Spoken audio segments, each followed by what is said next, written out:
सभी भाइयों को मेरा और मेरी माता जी का बहुत बहुत प्रणाम। तो क्या है कि वो अभी मैं टीवी पे देख रहा था, मैं और मेरी मम्मी देख रहे थे टीवी। तो क्या हुआ कि एक वो आया समाज कल्याण विभाग का या किसी संस्था का, इंटरनेशनल कोई एनजीओ होगा, उसका एक बीच में संदेश आया कि जो अंडर पोषण जो होते हैं बच्चे, उनकी अगर आप कुछ मदद करना चाहें तो आप 800 रुपये प्रति माह दे सकते हैं। फलाना फलाना ये नंबर है 98 फलाना फलाना फलाना। और उन्होंने बताया एक दो उदाहरणों से कि नाम लेके कि भाई ये पैदा हुआ था 5 साल का था, ये इसका था। और जो कुपोषित बच्चे होते हैं इनकी मदद करें आप लोग, करनी चाहिए आपको। और आप सिर्फ 800 रुपये प्रति माह देकर आप सेव द चिल्ड्रन या जो भी प्रोजेक्ट होगा, भारत सरकार का होगा या कोई इंटरनेशनल होगा, उसमें मदद कर सकते हैं। आप 800 रुपये दे के आप उसमें ऐसे बच्चों की मदद कर सकते हैं। मैं भी देख रहा था और वो मेरी माता जी, हम दोनों देख रहे थे, तो एकदम से मन में एक प्रश्न आया। हमने कहा यार ये मूर्ख समझते हैं क्या? पब्लिक को क्या मूर्ख समझते हैं कि वो 800 रुपये दे देगी उनको कि आप कुपोषित बच्चा को ठीक कर दीजिए, है ना? ये मूर्ख समझते हैं क्या? हाँ, हम लोगों को कि वो बोलेंगे और हम दे देंगे। हम नहीं देंगे। क्यों नहीं देंगे? ये महत्वपूर्ण है ना? हम नहीं देंगे, ये तो कोई ऐसा महत्वपूर्ण प्रश्न नहीं है। पर क्यों नहीं देंगे ये बहुत महत्वपूर्ण है कि हम क्यों नहीं देंगे, है ना? क्यों देंगे इसके लिए तो विभिन्न तर्क मौजूद हैं मार्केट में। और पर क्यों नहीं देंगे इसका बराबर से होना चाहिए। तो अब जैसे मैं हूँ, एक आम भारतीय हूँ, एक आम व्यक्ति हूँ। अब मैं कहता हूँ मैं नहीं दूंगा, तो मैं क्यों नहीं दूंगा? क्यों नहीं दोगे या क्यों नहीं देना चाहते? क्योंकि वर्तमान में मुझे उसकी आवश्यकता नहीं है। मैं वर्तमान में मुझे उस कॉज की जरूरत नहीं है ना? हो सकता है कि भविष्य में पड़ जाए, ये ऐसा मैं सोच सकता हूँ, मेरे जैसा आदमी। और अगर ऐसी कभी पड़ी भी होगी तो मेरे मम्मी, जो मेरे पेरेंट्स ने देखा होगा, हाँ, तो उन्होंने भी आवश्यकता पड़ी होगी तो किया होगा। हमें तो कोई आवश्यकता है नहीं। भविष्य पड़ेगी तो हम देंगे 800 रुपये। क्यों दें हम, ये बताओ? क्यों दें? क्यों देना चाहिए हमको, है ना? वो क्यों नहीं दे रहे थे, ये तो है ही है। बहुत बड़ा प्रश्न है, बहुत इम्पोर्टेंट प्रश्न है ये। पर हमें क्यों देना चाहिए, ये भी एक इम्पोर्टेंट प्रश्न है। तो मैं आप सभी भाइयों के माध्यम से इसका उत्तर जानना चाहता हूँ। मैं जानता हूँ कि ये प्रश्न जो है कि मैं क्यों नहीं देता हूँ और मैं क्यों देना नहीं चाहता हूँ, वो चलो एक ही चीज़ हो गई।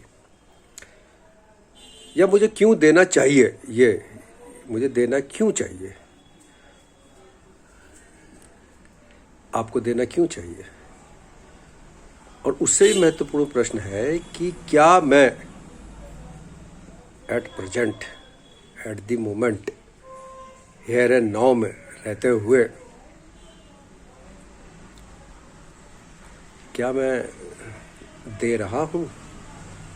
ये सबसे इम्पोर्टेंट है। ये क्या प्रश्न है? आशा है आप लोग को उत्तर मिल जाएगा। है ना। हमें तो शास्त्री जी उत्तर दे सकते हैं, पर वो कई दिन से फ़ोन ही नहीं उठा रहे। अब देहरादून में रहते होते तो हम जाके उनके पैर पकड़ लेते कि इसका उत्तर दीजिए, पर अब बहुत दूर रहते हैं, छत्तीसगढ़ में, रायपुर में।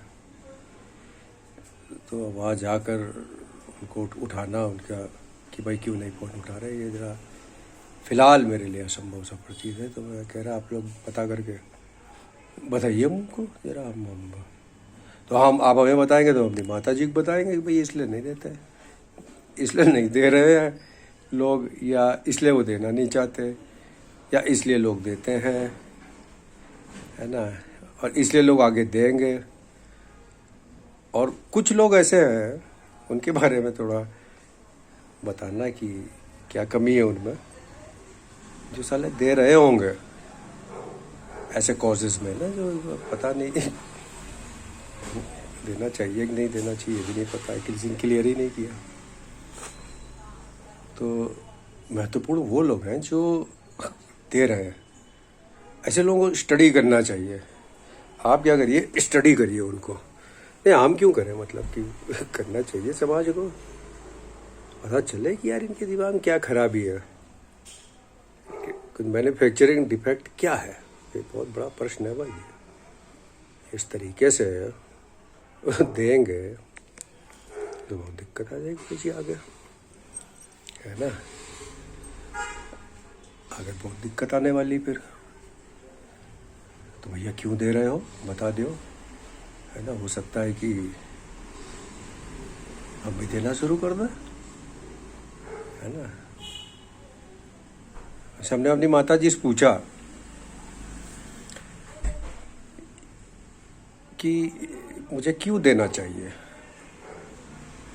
उन्होंने कहा ना कि यार बाबा तुम ना मेरी तरफ से तुम दे दिया करो 800 रुपये हर महीने भेज दो। तो मैंने पूछा कि क्यों देना चाहती हो तुम, बस इतना ही पूछा, इससे आगे नहीं पूछा।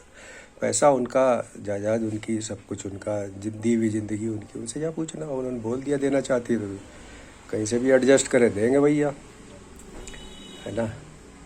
तो मैंने उनसे पूछा अपनी माता जी से कि तुम क्यों देना चाहती हो। तो उनका जवाब जो था ना वो 2 लाइनों में था बस। हमको लगा शायद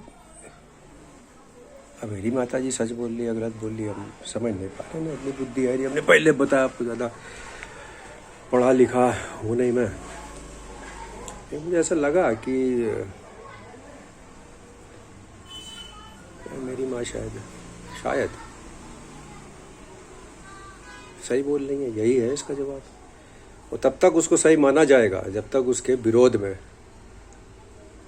तर्क, कोई सशक्त तर्क होना चाहिए। तर्क तो खैर बेसिर पैर के भी बहुत होते हैं, पर कोई कायदे का तर्क हो। तो मैं वही शास्त्री जी से बात करना चाहता था, लेकिन शास्त्री जी समय नहीं है, वो फ़ोन नहीं उठा रहे। छत्तीसगढ़ में रहते हैं, रायपुर में, नहीं तो जाकर पैर पकड़ लेता। चलिए, अच्छा बहुत समय हो गया, और बताइएगा भाई साहब उसको कैसे क्या इसका उत्तर है। देखना चाहता हूँ मैं माता जी को कितना ज्ञान है, तुलनात्मक अध्ययन करना चाहता हूँ मैं। लेकिन मुझको ऐसा लगता है मेरी माँ ने जो 2-3 शब्द बोले उतना काफ़ी है, क्योंकि धर्म तो इट्स ऑलवेज वेरी सिंपल। हमने उसको कॉम्प्लिकेटेड बनाया। क्यों बनाया ये भी एक प्रश्न है, ये भी उनसे पूछना जिन्होंने बनाया। लेकिन हमारे गुरुजी बोलते थे, शास्त्री जी, आचार्य जी, कि धर्म is very simple, but the problem is that we people are complicated people. कि धर्म तो बहुत सरल है, साधारण है, सिंपल है, और हम लोग बहुत जटिल प्रवृत्ति के लोग हैं।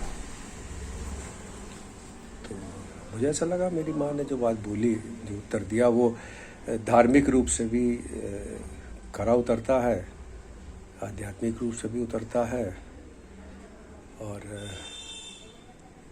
सांसारिक रूप से भी उतरता है। वो और चीज़ें तो छोड़ो, पर मैं ऐसा मानता हूँ कि सांसारिक रूप से तो उनका जो उन्होंने बोला है वो एकदम शाश्वत बोला है, और वही धर्म होता है और वही सनातन है। तो ठीक है भाइयों, मेरा और मेरी माता जी की तरफ से प्रणाम स्वीकार कीजिए। चलता हूँ, फिर मिलूँगा।